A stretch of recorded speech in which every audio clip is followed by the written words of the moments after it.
Del otro lado está, porque hoy hay otro aniversario que se está de alguna manera mediáticamente recordando, mucho más cercano en el tiempo, mucho más chiquitito, pero con mucha más presencia en estos días, que es el primer año del primer caso de COVID en la Argentina, el primer caso confirmado. No sabemos si hubo algún otro no detectado, pero el primero de los confirmados ocurrió hace exactamente un año. Y está Martín Ripari del otro lado para pensar un poco en voz alta qué nos pasó en este año, qué nos pasó de bueno, qué nos pasó de malo. De malo sabemos una pila de cosas, 52.000 muertos, primer dato que hay que poner al aire, pero ¿qué nos modificó la vida todo este año? Martín, ¿cómo estás? Buenas tardes. Hola, Pablito, ¿cómo va? Y vos sabés que me quedé pensando en Queen y los 40 años que hace que se presentó en el estadio de Vélez, en esos recitales memorables, y no puedo dejar de pensar en Diego. Claro. Por esa foto que pasó a la historia con Freddy con la camiseta de la selección y Diego con una prenda con los colores de la bandera británica. Digo, claro, esto fue antes de la guerra de Malvinas. ¿Hubiese sido factible una foto así después? Digo, yo creo que no. No, claro, no, está bien. No. Está bien, y además uno no puede... A ver, voy a ser políticamente correcto. La culpa no la tiene la bandera, digamos. No, claro. La culpa no la tienen los y las ingleses, y así de seguido, claro. Tampoco tenían la culpa los jugadores de Inglaterra, y sin embargo, fíjate cómo los miraba Diego el día del partido de cuarto de final de la Copa del Mundo en México. Sí, obviamente. Y Lineker, que fue uno de los grandes, voy a inventar una palabra, despedidores de Maradona en su partida, ¿no? Claramente. Sí, que además hizo un documental muy bueno sobre Maradona y sobre el fútbol argentino. Pero bueno, eso si quieren un día lo charlamos con mayor detenimiento, porque es muy interesante hablar de ese señor, Gary Lineker, que además es un gran periodista. Claro. Un año del COVID en la Argentina. Hace un año teníamos una vida normal. Mirábamos los noticieros, decíamos, che, mirá qué lío, aislaron, lo recuerdo casi de memoria, aislaron un barco con turistas en no sé dónde, están ahí encerrados los tipos, no pueden bajar por 10, 15 días, en tal otro lugar, lo que pasaba en China. Parecía todo muy lejano ese 3 de marzo. Y sin embargo, 15 días después nos metíamos, 16 exactamente, el 19 de marzo, nos metíamos con la cadena nacional de Alberto Fernández, Kicillof, Larreta, algunos gobernadores, en toda esta historia que no ha terminado todavía. ¿Qué se te viene a la cabeza cuando pensás en este año que pasamos? Que yo pensé que el mundo iba a ser mejor y me equivoqué. Porque la derecha se fue más a la derecha y la grieta se hizo más ancha. ¿Pero terminó el partido como para decir me equivoqué? Sí, totalmente. Porque yo por momentos te digo, sigo pensando lo mismo que vos pensabas y que decís que te equivocaste. Por momentos sigo pensando que vamos a salir mejor de todo esto. Sí, yo lo deseo. Claro. No lo tengo como una certeza.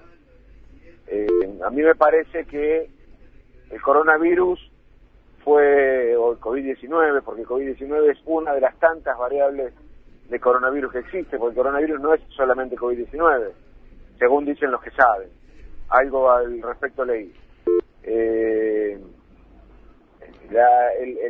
COVID-19 fue el más democratizador agente. ¿Y por qué digo democratizador?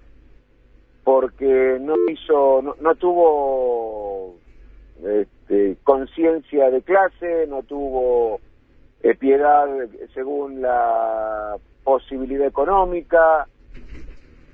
Fue una aplanadora que se llevó puesto todo lo que tuvo por delante. Y en esa forma de rastrillar el mundo, una de las cosas que hizo fue desnudar las miserias. Es decir, los miserables fueron más miserables que nunca. Y los desprotegidos estuvieron más desprotegidos que nunca. Más allá de las muy buenas intenciones que tuvo, hablando específicamente de la Argentina, el gobierno de Alberto Fernández, que cometió errores, claro, pero los errores cometidos son los del tipo que se lanza a escalar una montaña sin saber con qué se va a encontrar y por qué no le queda otra. esto fue lo que tuvieron que hacer todos los gobiernos del mundo. Y hay sobradas muestras de que no hay potencia posible, de que no hay desarrollo posible, que pueda o que haya sido capaz de prever la desgracia del COVID-19. Y hubo quienes lo subestimaron y quienes lo padecieron. Y dentro de esos subestimadores seriales y que lo padecieron al COVID-19, hubo quienes reconocieron haberse equivocado, como Boris Johnson, y hubo quienes recrudecieron en su forma de pensar arcaica y simiotesca, si se me permite el barbarismo, como Jair Bolsonaro.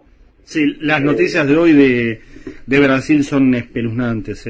San Pablo anuncia el cierre total casi por 2 semanas. Paraná, el colapso sanitario. Un Bolsonaro que viene ahora en 3 semanas acá a la Argentina, el 26 Pasa de marzo. que en Brasil también, uno que pudo hablar con algún colega o incluso gente que vive allá, me comentaban, Gastón, acá el barbijo se usa de vincha. Las playas siempre estuvieron abiertas, nunca hubo una restricción. A ver, incluso tengo amigos que por trabajo les ha tocado viajar en estos momentos a Brasil y ellos el mínimo cuidado de tener el tapabocas, lavarse bien las manos. Me dicen, Gastón, acá las excursiones se pueden hacer, querés ir al Cristo, podés ir al Cristo, estamos hablando de Río de Janeiro, querés ir al Pan de Azúcar, podés ir al Pan de Azúcar, o sea, nunca, como si nunca hubiera existido este virus. Yo coincido con lo que dice Martín, tenemos un antes y un después del virus, pero también tuvimos un antes de cosas que se potenciaron con el virus, como la pobreza, como el hambre, como la gente en la calle. Tenemos un montón de cosas que el virus hizo potenciar. Entonces, me parece que también siempre recaemos en lo mismo. Tiene que suceder algo para actuar, tiene que pasar algo para que nosotros vayamos a hacer una nota. Con los chicos es un tema totalmente diferente, ¿no? Pero para que nos demos cuenta de esto de suceder, tiene que pasar a esto para que vayamos a hacer una nota con los chicos en barrios carenciados que no tienen conectividad, tiene que pasar esto, tiene que haber una pandemia, no, me parece que es injusto. Entonces, creo que refleja esta situación del COVID hoy a un año, muchas situaciones delicadas en las cuales se tienen que tratar, se tienen que rever y se tienen que ajustar algunos tornillos. Sí, y también otra de las cosas, Gastón, que arreciaron con el advenimiento de la pandemia y la cuarentena consecuente es la insensibilidad. Sí. Aquellos que manejan, que son los dueños del poder económico y que son los que manejan la billetera del mundo, son los mismos que primero se quejaban y subestimaban el virus. Hablo específicamente de Donald Trump. Son los mismos que una vez que el virus se instaló, le echaron la culpa a China, dijeron que la culpa era de los chinos, que habían hecho desparramar negligentemente un virus por todo el planeta. Después dijeron que no tenía cura, entonces no se podía parar el mundo, que se murieran los que se tuvieran que morir. Esto lo dijo Mauricio Macri. Y cuando se empezó a hablar de la cura, dijeron que era mentira, que la cura era veneno. Ahí apareció Elisa Carrió denunciándolo penalmente a Alberto Fernández por inocularle veneno a la población. Y cuando quedó probado que la vacuna no era veneno, sino que era una vacuna, dijeron que no iba a llegar. Y ahora sí hablamos de la Argentina. Y la vacuna llegó. Y ya llevamos más de 2 millones de dosis, entradas en 4 o 5 viajes que vinieron de Rusia y China. Y como ya está la vacuna cabra, dicen que hay un vacunatorio VIP, que yo sé que no existe, pero que hubo un mal uso de algunas vacunas, sí, pero eso no es un vacunatorio VIP. En todo caso, es el haber hecho hacia adelante, no hacia atrás. Es haber vacunado a alguien, como Horacio Berbisky, por fuera de un protocolo, pero de última se lo vacunó a un tipo de 80 años. No es que se dejó morir una vacuna como hizo Sergio Rubinstein en un depósito de la aduana, o algún genocida de esos que se hubiese escandalizado por bombardear una plaza llena de gente como fue el bombardeo de junio del 55, fue y desenchufó un freezer lleno de vacunas Sputnik 5 Esas son las cosas que se potenciaron. Claro, en Olavarría, el caso es. En Olavarría. Sí, sí. Esas son las cosas que se potenciaron. Entonces, por eso digo, no sé si el mundo va a ser un lugar mejor. Sí, yo lo deseo, claro. Pero con estas cosas que uno puede ver, hay muy poco que puede vislumbrarse como positivo, más allá de las intenciones del gobierno y de los logros que ha llevado adelante el gobierno de Alberto Fernández y de la lucha permanente que tiene que librar contra una buena porción de la población que es padeciente de una ignorancia supina, que consume medios que le abonan esa ignorancia, y contra esos propios medios que hoy se instalan como el brazo armado del poder hegemónico establecido, y que al mismo tiempo se arman y se yerguen en la realidad como un partido político alternativo a lo más asqueroso y rancio de la derecha argentina. Está bueno lo que nos decís. Vos sabés que quería preguntarte, y en realidad no es un estilo que tengamos de las cuestiones personales, viste que yo particularmente además lo critico, y lo critico en este caso de la primera persona, aunque parezca una contradicción, esta idea de contar desde la experiencia de uno, ¿no? Salvo que sea algo relevante o que venga a cuento, digamos, lo importante es hablar desde lo general, digamos, y claro, no ponerse en el centro de la información. Pero sin embargo me gustaría, y lo mismo que a Gastón, por supuesto, creo que no lo hicimos demasiado esto, en este año, ¿qué nos pasó a nosotros? A Martín persona, digamos, una línea de cómo transitamos este año también, ¿no? Mira, Pablo, yo tengo una forma de pensar muy definida, una ideología política que me viene de la cuna, muy crítica de determinado sector de poder, muy crítico de la derecha, y que paradójicamente, cuando mejor le fue en la cuestión personal, umbilical, egocéntrica, le fue mucho mejor con un gobierno de derecha que con un gobierno nacional y popular. ¿Por qué? Porque yo pertenezco a esa porción de la población que cuando aparece un gobierno como el de Mauricio Macri se ve beneficiada. Yo no padecí jamás el gobierno de Mauricio Macri. No padecí jamás, salvo por algún pequeño periodo sin trabajo, el gobierno de Carlos Menem. No me afectó en absoluto la pandemia. Pero no puedo, lo que sí me cambió la forma de ver la vida, es ver que tanto tipo al lado mío, haciendo la visión panóptica de qué es lo que le pasa al que tengo al lado, no puedo hacer caso omiso de eso. Que porque a mí me vaya bien, y cuando te digo que me va bien es porque me va muy bien, mejor de lo que alguno puede imaginarse, yo no puedo, dentro de esa fortuna personal en la que hoy implícita mi familia y muchos de mis amigos, hacer la vista gorda de que hay un tipo que tiene hambre, hacer la vista gorda de que hay un tipo que está haciendo horas de cola por un puesto de trabajo en el que lo van a negrear, o en el que lo van a, y permítanme el mal modo, que lo van a forrear como un negro en un puesto de trabajo al que no va a acceder. Está bueno ese equilibrio y ese contrapunto justo para hacer el juego que planteaba, ¿no? Decir, bueno, desde lo personal a lo general, pero en un contexto, digamos, uno es parte de un colectivo, uno es parte de una sociedad, y no podemos nunca olvidarnos de eso, cosa que permanentemente desde determinados lugares nos quieren hacer creer, ¿no? Que uno es uno mismo, y uno por el mérito propio, y uno es una especie de... Y déjame meter esto, Pablito, porque me parece importante para que se entienda desde qué lugar lo digo. Yo lo digo ahora con la panza llena, con un buen pasar, con dos salidas de vacaciones por año, con un buen sueldo y con una hija que se está criando mucho mejor de lo que yo me crié. Pero yo no me olvido que cuando era chico, mi mamá era como la Tota. ¿Sabes por qué? No porque yo sea Maradona, porque estoy muy lejos de serlo, sino porque muchas veces mi vieja, cuando nosotros éramos chicos, los domingos a la noche decía, no, coman ustedes porque a mí me duele la cabeza. ¿Sabes cómo se me representó la figura de mi mamá cuando digo con todo eso de la Tota? Claro. Gastón. Es difícil porque uno escucha a Martín y a veces con tantas situaciones en las cuales hay mucha gente que pasa necesidades.